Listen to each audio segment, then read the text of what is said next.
Carey Legett is a geology graduate student. However, he was not always a man of geology. Prior, he was a meteorology major over at the University of Oklahoma. I've always been fascinated by the severe weather. Going into it, I think it was really severe weather that attracted me to that. His interest in meteorology led him to participate in meteorology-related activities.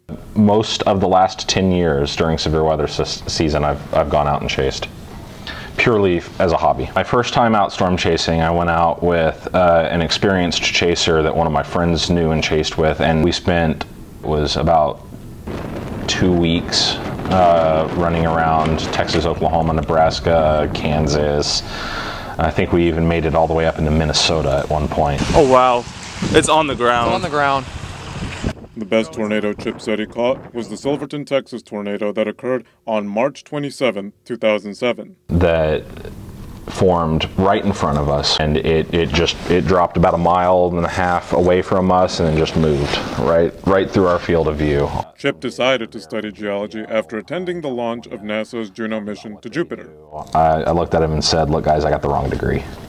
What do I need to go back for to do this kind of science?" And they said planetary science or geology. Chip works under the supervision of Dr. Timothy Glotch on modeling near-infrared reflectance spectroscopy. So the basis of Chip's project is to use a computer model to simulate how light, infrared light, interacts with particles of rock. You can get a spectrum from something just looking at how strong does it reflect at different wavelengths. Basically, it's a very specific way of telling what the color is, and you can determine what it's made out of.